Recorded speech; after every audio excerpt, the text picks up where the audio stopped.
मान लीजिए आप एग्जाम हॉल में बैठ गए हैं, पेपर आपके हाथ में मिल गया है, क्वेश्चन पेपर, आपने सिलेबस को अच्छे ढंग से नहीं पढ़ा है, तो फिर आप सब्जेक्टिव तो कुछ कुछ लिख करके बना लेंगे, इधर उधर के बात भी लिख करके पन्ना भर देंगे, लेकिन ऑब्जेक्टिव सबसे पहले बनाना होता है और उसके बाद ऑब्जेक्टिव का जो ओएमआर सीट होता है वो मांग लिया जाता है, तभी सब्जेक्टिव बनाने के लिए आपको दिया जाता है कॉपी। तो जब ऑब्जेक्टिव का ओएमआर पहले मांग लिया जाएगा तो सबसे पहले आपको क्या करना है भैया, ऑब्जेक्टिव बनाना है। अब ऑब्जेक्टिव आपसे बनेगा कैसे, है ना, तो आज मैं वही बताने वाला हूं कि अगर आपने कुछ नहीं पढ़ा है ना, ज्यादा कुछ पढ़ा नहीं है, तो कैसे आप तुक्का लगाओगे ऑब्जेक्टिव में और 100% तुक्का सही होगा, इसकी फुल गारंटी है। हम आपको 4 तरीका बताएंगे तुक्का लगाने का। अगर आपको पता नहीं चल रहा है कौन सा ऑप्शन सही है, लेकिन इस वीडियो को स्टार्ट करने से पहले हम आपको एक बात बता दें, अगर आप ज्ञानी हैं, पहले से सारा कुछ जानते हैं, बहुत कुछ पढ़ लिए हैं, आप बना देंगे, तो आपके लिए यह वीडियो नहीं है। अगर आप वैसे स्टूडेंट हैं जिनका सिलेबस अच्छे से कंप्लीट नहीं हो पाया,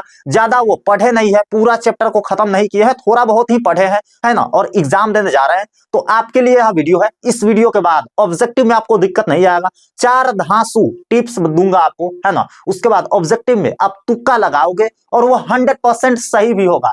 क्या क्या है सब कुछ एक एक करके बताएंगे, लेकिन हम फिर से बता दें, सबसे पहला जो आपको काम करना है, एग्जाम देने जा रहे हैं तो सबसे पहला काम करना भैया, किसी के भी अगर लाइव क्लास आप ज्वाइन किए हैं, है ना, लाइव क्लास ज्वाइन किए हैं, तो वहां से भी ऑब्जेक्टिव टकराएगा 100% और आप बना करके आएंगे। आपके पास अगर क्वेश्चन बैंक है ना, क्वेश्चन बैंक है, गेस पेपर है, तो देखिए ये दोनों से भी 100% चांस है कि क्वेश्चन आएगा, ऑब्जेक्टिव कुछ ना कुछ आएगा। तो सबसे पहला आपको काम करना है कि पढ़ना है ना, तुक्का पे हम आएंगे, 4 टिप्स बताएंगे, उसके बाद आप जो भी ऑब्जेक्टिव में टिक मारोगे ना, उसका ज्यादा चांस रहेगा कि वो सही होगा, है ना। अब देखो होता क्या है, आप 100 में 50 बनाना होता है ना, हिंदी इंग्लिश मैथ, है ना, ये सब में 100 नंबर वाला पेपर में, अब 100 में 50 बनाना होता है। मान लेते हैं आप 40 को बना दिए, है ना, बहुत अच्छा से पढ़ के गए थे, 40 को आप बना दिए, अब 10 को कैसे बनाओगे कि 10 को वो भी सही हो जाए, है ना। अब तो आपको आ नहीं रहा है ना, तो उसके लिए भी हम टिप्स बताएंगे। तो आपके लिए ये 4 टिप्स बहुत ज्यादा काम आने वाला है ना। और मान लेते हैं कि जो 70 नंबर का पेपर होता है, जिसमें 70 को ऑब्जेक्टिव पूछा जाता है, बनाना कितना होता है भैया, 35 को बनाना होता है। मान लेते हैं कि आप 25 को बना दिए, है ना, तो बाकी के 10 ऑब्जेक्टिव कैसे बनाओगे कि वो भी 10 को सही हो जाए। और सबके साथ ये होता ही है ना, 100% कोई भी बच्चा कोई कोई होता है जो पूरा 35 में 35 टिक कर लेता है, 50 में 50 बना लेता है, बाकी दिक्कत सबको आता है। तो ये तरीका आप अपनाइएगा ना, तो जो बाकी जो बच गया ऑब्जेक्टिव रहेगा वो भी 100% सही होगा। तो चलिए ना एक एक करके जानते हैं, लेकिन फिर आपको हम बता दें, ये तरीका अंतिम पड़ाव में अपनाना है। मतलब आपको जब किधरों के रास्ता ना दिखे, लगे कि सब रास्ता बंद हो गया है, अब कोई उपाय नहीं है, बगल वाला में से देख भी नहीं सकते हैं, नहीं पूछ सकते हैं, मास्टर एकदम कराई कर दिया है ना, मास्टर भी बताने वाला नहीं है, बगल वाला में झांक भी नहीं सकते हैं, तब आप कुछ ना कुछ करोगे ना। एक बात बताइए, आप 40 को बना करके आइएगा, है ना, तो आपको 40 को नंबर मिलेगा, ऑब्वियस सी बात है, 40 में 40 मिल गया। लेकिन अगर आप 10 को इस 4 तरीका को अपना करके बनाइएगा ना, तो ये 10 भी सही होने का चांस है, इसकी फुल गारंटी है, क्योंकि तरीका हम ऐसा बनाने जा रहे हैं ना जिसका 100% चांस है कि वो सही ही होगा, है ना। तो सबसे पहला जो आपको काम करना है, आप अपना नोट्स पढ़ लीजिए। अगर आप मेरा वाला नोट्स लिए हैं तो वहां से ऑब्जेक्टिव आपको 35 में 35 आराम से बन जाएगा, इसकी फुल गारंटी है। और जो 50 नंबर वाला 100 नंबर वाला पेपर है, जिसमें 50 को बनाना होता है, उसमें भी 50 में 50 बन जाएगा, दिक्कत नहीं आएगी आपको, है ना। लेकिन अगर आप इधर उधर से पढ़े हैं, है ना, तो वहां से भी कुछ क्वेश्चन बन जाएगा, कुछ में दिक्कत आएगा, तो उसके लिए हम तुक्का का इस्तेमाल करेंगे। तो चलिए एक एक करके देखते हैं, आप ध्यान से देखिएगा, लेकिन फिर हम आपको कहेंगे कि अगर आप पढ़ने वाले स्टूडेंट हैं, आप सब कुछ पढ़े हैं, तो आपके लिए यह वीडियो नहीं है। यह वीडियो वैसे स्टूडेंट के लिए है जिनको ऑब्जेक्टिव में दिक्कत होगा एग्जाम में, तो वो कैसे बना करके आएंगे। तो यहाँ पे ध्यान दीजिए ना, सबसे पहला जो टिप्स है, ऑल ऑफ द एबव, है ना। देखिए उपरोक्त सभी, हिंदी में इसको बोलेंगे, आप यहाँ पे देखिए ना, उपरोक्त सभी। अब देखिए यहाँ पे जैसे एक क्वेश्चन है, उसने कहा था कहानी से, है ना, दूसरा चैप्टर हिंदी के, देखिए उसने कहा था कहानी है, युद्ध की कहानी, दिव्य प्रेम की कहानी, प्रेम पर बलिदान होने की कहानी, इनमें से सभी। तो जो इनमें से सभी वाला ये ऑप्शन रहेगा ना, इसका लगभग 99% चांस रहता है कि ये ऑप्शन सही हो जाएगा, है ना, 99% चांस। अब बोलोगे भैया 1% का तो इसके 1% के ज्यादा टेंशन हो रहा है, और पढ़ाई नहीं किए हो उसका टेंशन नहीं है ना। तो जब पढ़ाई किए रहते तो ये नौबत ही नहीं आता, है ना आपको। तो जब नौबत आ ही गया है तो 99% सही है, हम आपको गारंटी देते हैं, चैलेंज करते हैं। जहां भी आप इनमें से सभी वाला क्वेश्चन देखोगे ना, ज्यादातर 99% चांस है कि ऑप्शन डी नंबर सही होगा, है ना। तो सबसे पहला जो आपको काम करना है, उपरोक्त सभी वाला टिक करना है। इंग्लिश में कहे तो ऑल ऑफ द एबव वाला ऑप्शन 99% मामलों में, केस में ये सही होता है ना। तो इसका इस्तेमाल करना है। लेकिन हम आपको एक बार बात बताते हैं कि देखिए, अगर आप क्वेश्चन बैंक आपके पास होगा ही, है ना, गेस पेपर सबके पास होगा, मुझे पता है आपके पास भी होगा, है ना। तो आप ये दोनों से पढ़ के जाइए, आपको ज्यादा दिक्कत नहीं होगा, है ना। ये सब का फॉर्मूला लास्ट में अपनाना है, जब आपके पास कोई ऑप्शन नहीं, कोई चारा नहीं हो, है ना। बगल वाला में से देख नहीं सकते हैं, मास्टर बता नहीं सकते हैं, आपको आ नहीं रहा है, तो छोड़ करके आने से फायदा है ना कि इस तरीका को अपनाओगे तो कुछ क्वेश्चन आपसे अटेम्प्ट हो जाएंगे, है ना। तो यहाँ पे देखिए ध्यान से, आपको क्या करना भैया, ऑल ऑफ द एबव वाला में टिक कर देना है ना।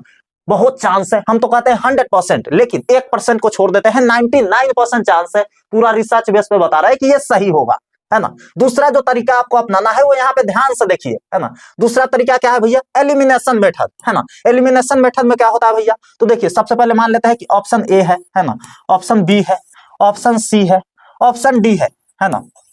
तो छटैया करना है, एलिमिनेशन मतलब छटैया। देखिए मान लेते हैं कि इसमें लग रहा है कि बीओ ना बी सही नहीं होगा, है ना, बी डी भी सही नहीं होगा, सी भी सही नहीं होगा, तो ये हो सकता है ये सही हो। तो ऐसे छांट करके जो बच जाए उसी में, मान लेते हैं कि ये दोनों आपको नहीं लग रहा है, ए सी में कंफ्यूजन है, तो दोनों में आपको एक टिक करोगे। ये भैया इतना बड़ा रिस्क ले ले, खाली छोड़ करके आने से अच्छा ना है कि ये रिस्क लोगे, है ना। ऐसे करोगे तो कम से कम बना करके तो आओगे। ऑब्जेक्टिव का ओएमआर पहले छीन लिया जाएगा आपसे, तब सब्जेक्टिव के लिए कॉपी मिलेगा कि अब लीक हो, है ना, घसने वाला काम हो गया।